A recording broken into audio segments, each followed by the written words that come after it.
Hi, Center Hill, fifth grade. I got a book for you. This is called Flipped. When I taught sixth grade, which is just past you, they loved this book. So get ready. Hmm.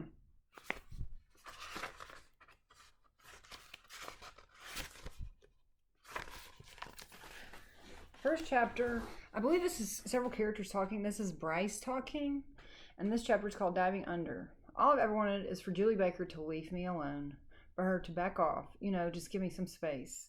It all started the summer before second grade when our moving van pulled into her neighborhood. And since we're now about done with eighth grade, that, my friend, makes more than half a decade of strategic avoidance and social discomfort. She didn't just barge into my life, she barged and shoved and wedged her way into my life.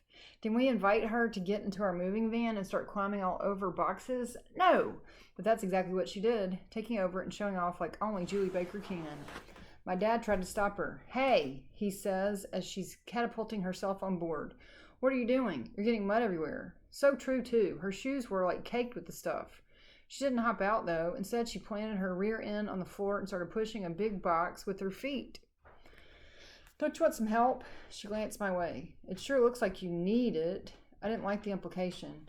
And even though my dad had been tossing me the same sort of look all week, I could tell he didn't like this girl either. I skipped a page. Hey, don't do that, he warned her. There are some really valuable things in that box. Oh, well, how about this one? She scoots over to a box labeled Linux and looks my way again. We should push it together. No, no, no, my dad says, then pulls her up by the arm. Why don't you run along home? Your mother's probably wondering where you are. This is the beginning of my soon to become acute awareness that the girl cannot take a hint of any kind. Does she zip on home like a kid should when they've been invited to leave? No. She says, oh, my mom knows where I am. She said it was fine. Then she points across the street and says, we just live right over there. My father looks to where she's pointing and mutters, oh boy. Then he looks at me, winks, and says, Bryce, isn't it time for you to go inside and help your mother? I knew right off that this was a ditch play, and I didn't think about it until later, but ditch wasn't a play I'd run with my dad before. Face it, pulling a ditch is not something discussed with dads. It's like against parental law to tell your kids it's okay to ditch someone, no matter how annoying or money they might be. But there he was, pulling the play in motion, and man, he didn't have to wink twice. I smiled and said, sure thing, then jumped off the lift gate and headed for my new front door. I heard her coming after me, but I couldn't believe it. Maybe it just sounded like she was chasing me. Maybe she really was going the other way. But before I got up the nerve to look, she blasted right past me, grabbing my arm and yanking me along. This was too much. I planted myself and was about to tell her to get lost when the weirdest thing happened. I was making this big windmill motion to break away from her, but somehow on the downswing, my hand wound up tangling into hers. I couldn't believe it. There I was, holding the mud monkey's hand. I tried to shake her off, but she just clamped on tight and yanked me along, saying, come on. My mom came out of the house and immediately got the world's sappiest look on her face. Well, hello, she says to Julie. Hi. I'm still trying to pull free, but the girl's got me in a death grip. My mom's grinning, looking at her hands and my fiery red face. And what's your name, honey? Juliana Baker. I live right over there, she says, pointing with her unoccupied hand. Well, I see you've met my son, she says, still grinning away. Uh-huh. Finally, I break free and do the only manly thing available when you're 7 years old. I dive behind my mother. Mom puts her arms around me and says, Bryce, honey, why don't you show Juliana around the house? I flash her help and warning signals with every part of my body, but she's not receiving. Then she shakes me off and says, go on.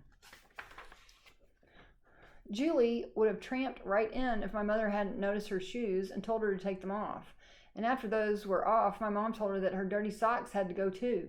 Julie wasn't embarrassed, not a bit. She just peeled them off and left them in a crusty heap on our porch. I didn't exactly give her a tour. I locked myself in the bathroom instead.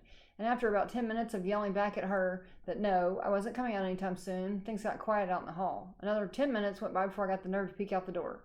No, Julie. I snuck out and looked around, and yes, she was gone. Not a very sophisticated ditch, but hey, I was only 7. My troubles were far from over, though. Every day she came back over and over again. Can Bryce play? I could hear her asking from my hiding place behind the couch. Is he ready yet? One time she even cut across the yard and looked through my window. I spotted her in the nick of time and dove under my bed. But man, that right there tells you something about Julie Baker. She's got no concept of personal space. No respect for privacy. The world is her playground, and watch out below.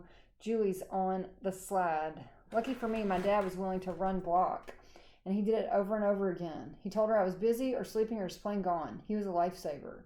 My sister, on the other hand, tried to sabotage me any chance she got. Lynette is like that. She's 4 years older than me, and buddy, I've learned from watching her how not to run your life. She's got antagonize, which means bother, written all over her. Just look at her, not cross-eyed or with your tongue sticking out or anything. Just look at her and you've started an argument. I used to knock down, drag out with her, but it's just not worth it. Girls don't fight fair. They pull your hair and gouge you and pinch you. Then they run off gasping to mommy when you try and defend yourself with a fist. Then you get locked into timeout, and for what? No, my friend, the secret is don't snap at the bait. Let it dangle. Swim around it. Laugh it off. After a while, they'll give up and try to lure someone else. At least that's the way it is with Lynetta. And the bonus of having her as a pain in the rear sister was figuring out that this method works on everyone. Teachers, jerks at school, even mom and dad. Seriously, there's no winning arguments with your parents, so why get all pumped up over them? It's way better to dive down and get out of the way than it is to get clobbered by some parental tidal wave. The funny thing is, Lynetta's still clueless when it comes to dealing with mom and dad. She goes straight into thrash mode and is too busy drowning in the argument to take a deep breath and dive for calmer water. And she thinks I'm stupid. Anyway, true to form, Lynetta tried to bait me with Julie those first few days. She even snuck her past Dad once and marched her all around the house, hunting me down. I wedged myself up on the top shelf of my closet, and lucky for me, neither of them looked up. A few minutes later, I heard Dad yell at Julie to get off the antique furniture, and once again, she got booted. I don't think I went outside that whole first week. I helped unpack stuff and watch TV and just kind of hung around while my mom and Dad arranged and rearranged the furniture, debating whether Empire settees and French Rococo tables should even be put into the same room. So believe me, I was dying to go outside. But every time I checked through the window, I could see Julie showing off in her yard.